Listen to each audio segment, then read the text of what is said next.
So welcome everyone to this week's Ronin Institute seminar, one of our public seminar series. We're very, very pleased to have Tom Buckholtz here, who is, how long you been a research scholar at the Ronin Institute, Tom? Year. A year. He's been associated with the Ronin Institute for a year. And I'm going to let Tom introduce himself. I can do that. Oh, you're here, Vesselin. Excellent. Well, then I'm going to let Vesselin introduce you, and then Vesselin, as soon as you are ready, I will hit the play button. As I mentioned, and it was advertised already, Dr. Thomas Buckholtz would be the speaker today, talking about messaging matters and a checklist to enhance buying in for your ideas.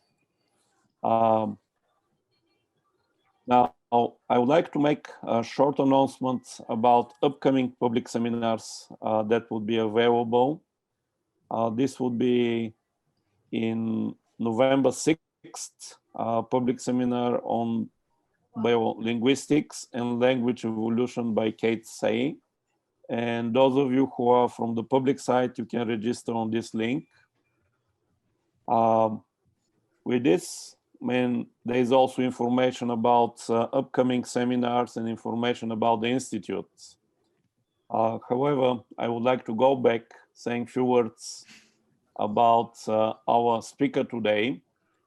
He received his education with Master of Science, Bachelor in Mathematics from California Institute of Technology. And then he went on and did PhD in physics from University of California, Berkeley. During his studies, he also was some intern at Lawrence Livermore National Lab, where he led efforts that developed a computer-based game. And this was the initiation of one of 3 information technology tools and developments that he pioneered. Some of his other activities are related to business programs, especially the financial management and engineering economy for public universities at Stanford University. Also, the public utility execution program at the University of Michigan. This kind of activities brought into development of 3 leading edge information systems, establishing 3 marketplace business practices related to information technology, and improving government services for the American public. Now, he also has interesting other activities, as for example, he helped preserve 7 kilometers of Pacific Ocean coastline in California, and also established the Rotary International Worldwide Service Program. So for those of you who will be listening now to the seminar, I suggest you put your questions in the chat, and I will place now example of the chat myself so that you'll be able to find where it's the location.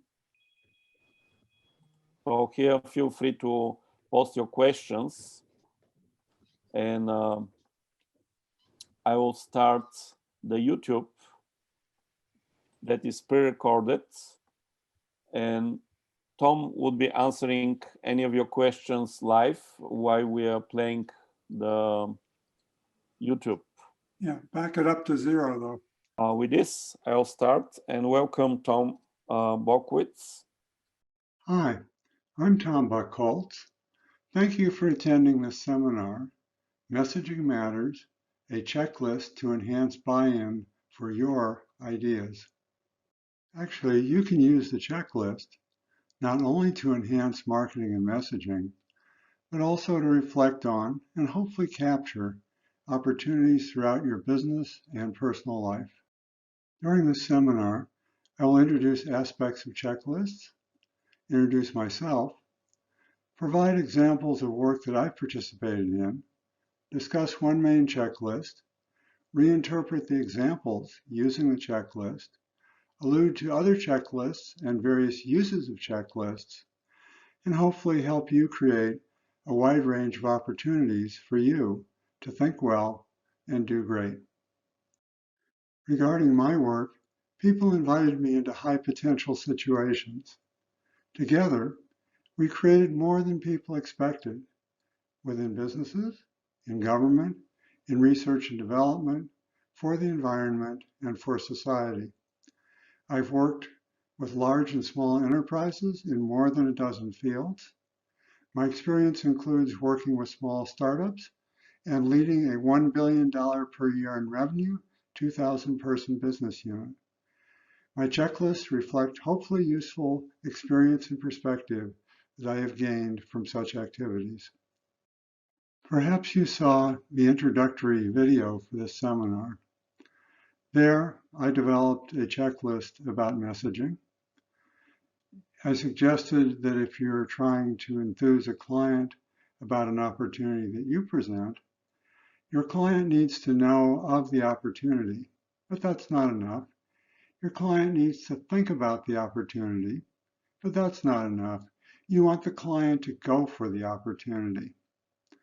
Your messaging can be aimed at each of these three activities. The video also suggested that your client has precursors to know and successors to go.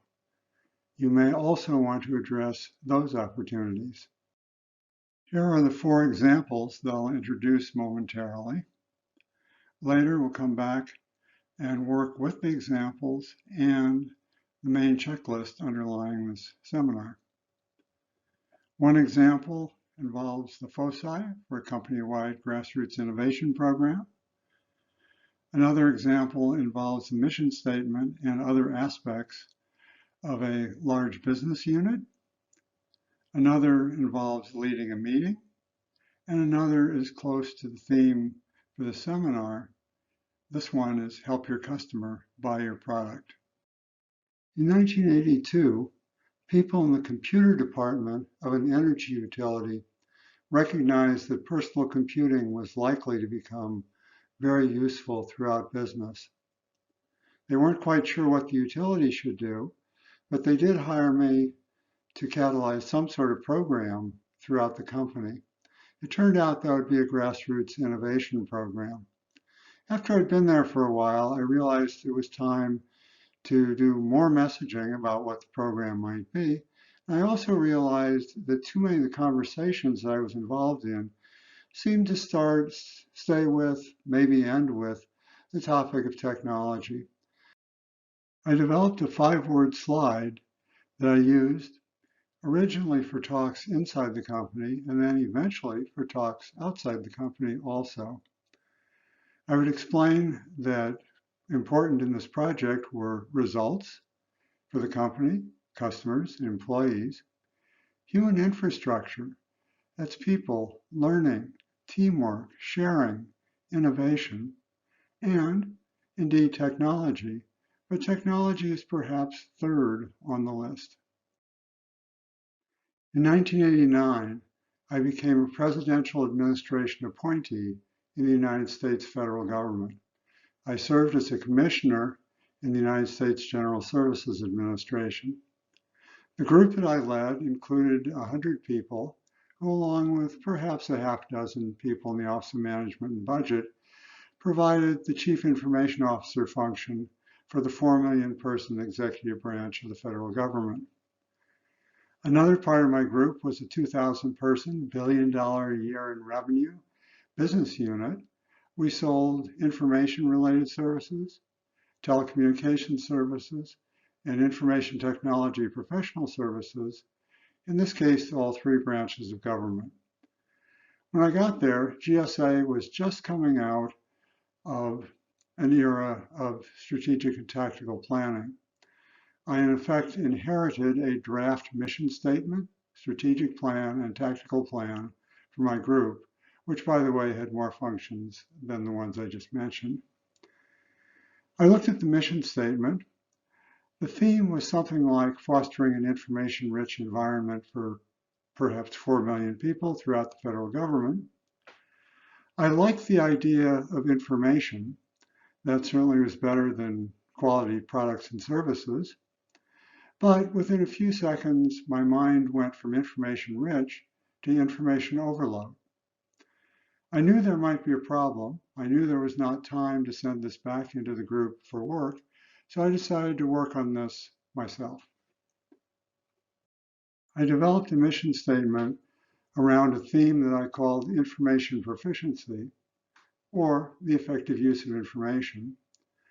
I put in images of proficiency with information to make decisions and thereby set goals, and proficiency through information to communicate and implement the decisions and thereby achieve results inherent in the goals.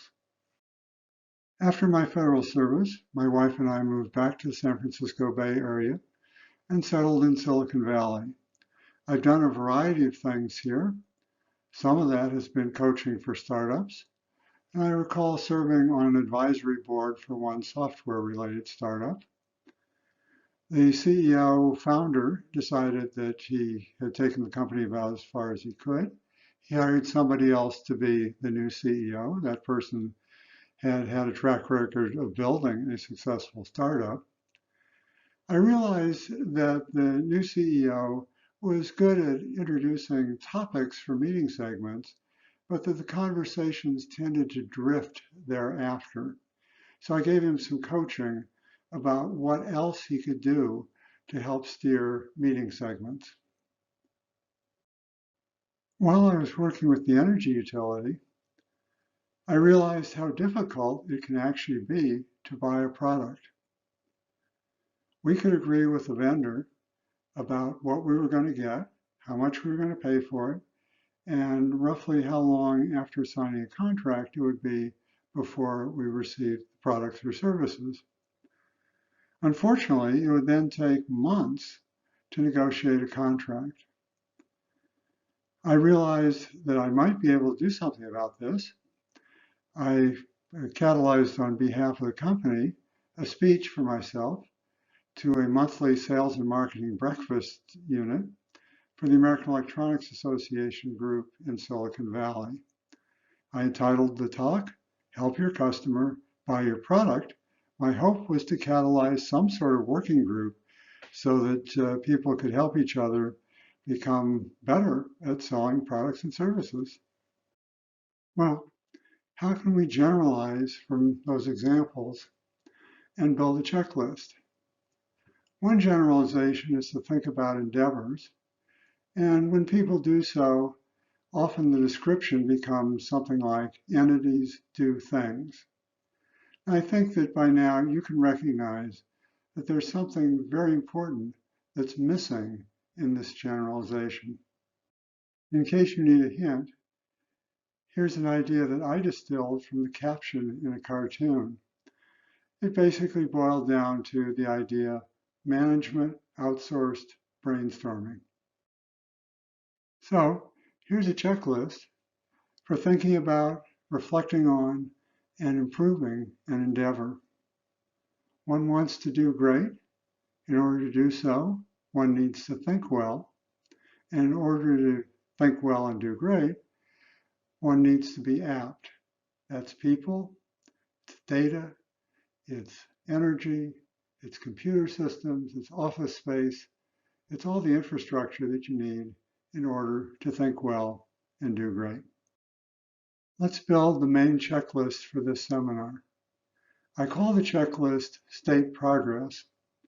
To build this checklist, we're going to apply the checklist Do Great, Think Well, and Be Apt to itself 3 times. Here, we built the State Progress checklist. The Do application under Do Great is to foster reuses of things that occur during the endeavor, outside the endeavor. The Think part is to recognize outcomes that the endeavor can or has achieved. The Be part is to perform the actions that lead to being able to recognize outcomes. For the Think Well part, the Do part is to choose plans. The Think part is to build scenarios that can become components of plans. And the Be part is to work with assumptions.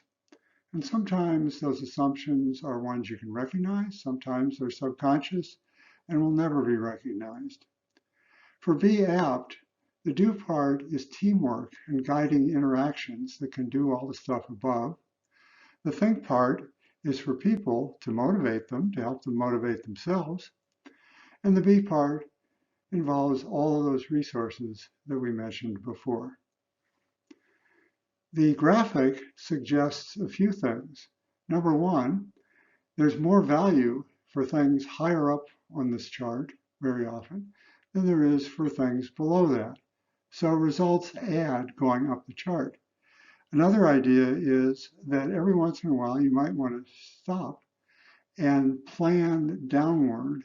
You can plan in any direction from anything in this chart, but planning downward can be especially useful.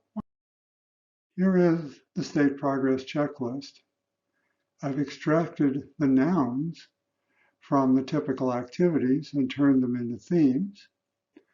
And I put in a place to suggest that you might want for each of the 9 categories, or for the ones that seem to be important at least, to note instances of things that you think are significant, either to work on or because you've achieved them or for whatever reason. Let's see what we can learn from the 4 examples about the examples themselves and about how to use the checklist. For the Energy Utilities Grassroots Innovation Program, here's an attempt to place the 3 foci relative to outcomes for the company. You might choose to put human infrastructure in a different category or to spread it out across some categories. I think that this slide illustrates that it was quite important to have a discussion of the 3 foci. Each innovation had a champion. In order for the innovation project to get the technology they needed, they sent a form to my group. There was a place for a paragraph about the work that the company does that the innovation would impact. There was a place for a paragraph about anticipated improvements and a paragraph for the risks of not doing the innovation. And of course, there was a list of the anticipated technology that would be needed. The champion also needed to estimate an annual financial benefit to the company and obtain an officer's signature. In this way, the champion marketed their idea through the chain of command to a company officer, and they also happened to market the overall innovation program that I was championing. Less than 3.5 years after I joined the company, I gave a talk to the officers of the company. Amazingly enough, I had met all of them, including the CEO retiring and the CEO designate, except for the general counsel, before I gave that talk. The punchline on the talk was actually quite effective. It was one slide, and I said that we had 5,000 computers, meaning mostly personal computers. I had spent $20 million of the company's money, and, quote, you here in this room, unquote, have signed off on $100 million in recurring annual corporate benefits. In retrospect, I think the company revenue at that time was about $6 billion a year. Here, again, relative to corporate outcomes, I placed 2 other aspects of the project. One was that about the time I came up with the 3 foci, we came up with 7 principles for the program. These principles became quite important as far as messaging and marketing regarding the program. They also became important regarding decision making. So once in a while, for example, I got a proposal for an innovation project and it didn't quite fit the principles, so I could use the principles to in effect override an officer's signature and indicate that we were not going to do that particular innovation concept. Also, looking outside the company in the reuse area, it turns out that I pioneered a new marketplace practice for the world software marketplace with something that might be called the corporate or enterprise software license. Here, I show one way to evaluate candidate mission statements for the group that I led in the General Services Administration. Proficiency through information is about performing actions that achieve the outcomes the government will achieve. Proficiency with information is about planning to achieve those outcomes. Information-rich environment, you might put it somewhere else, but I tend to think of it as infrastructure and resources. Regarding the coaching for leading a meeting or meeting segment, I don't quite remember the details, other than the person did become much better at leading meeting segments. But let me use state progress to indicate how you might come up with themes for meeting segments, themes beyond the topic. So in the outcomes arena, you might have a theme of, we're going to announce a decision and celebrate the fact that we've gotten there. Or as you go down the list, you can see some rather natural things. Make the decision, set plan to make the decision, discuss how to make the decision, so on and so forth. Team building can be a theme for a meeting segment. Enthusing people, perhaps a motivational speaker, can be a theme for a meeting segment, even upgrading one's technology.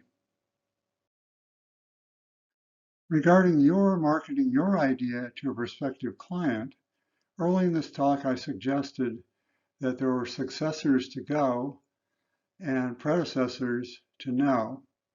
Here I placed go at the stage of outcomes, whoever buys into your whatever, and I suggest a successor.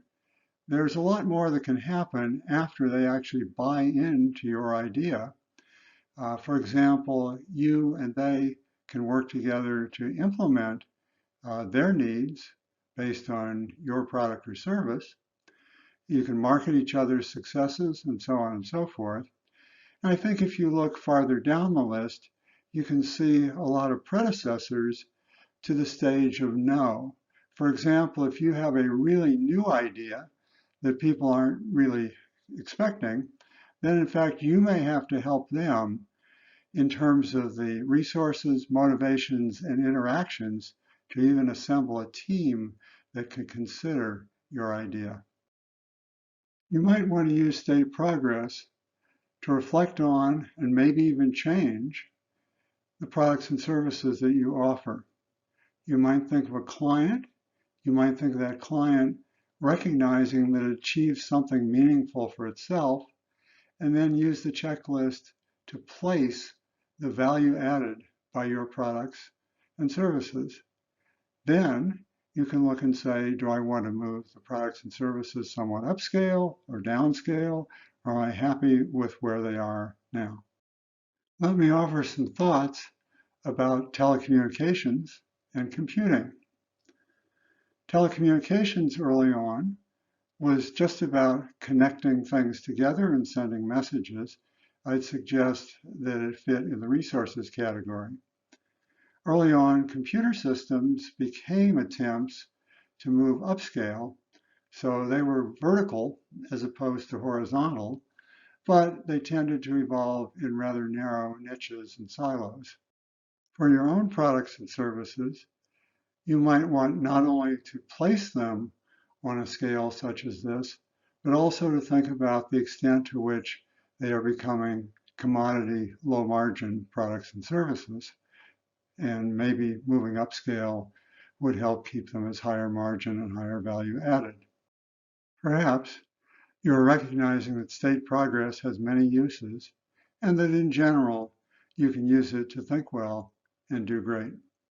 Along with thinking about opportunities to use state progress, you might want to also consider opportunities to use other checklists and thinking tools, ones you know and ones I'm about to talk about. State progress is but one of a number of checklists that I call direct outcomes checklists. Let's talk about a technique, which I call two brains, tell it and sell it, and then other direct outcomes checklists. To develop a compelling message, you may want to consider both the practical appeal that's the tell it aspect, and the emotional appeal, that's the sell it aspect. By the way, you may have noticed that so far we've been using state progress to discuss mainly practical appeal, or tell it. When you develop candidate messages, you might ask people to place them on a grid that looks like the grid that you're seeing here.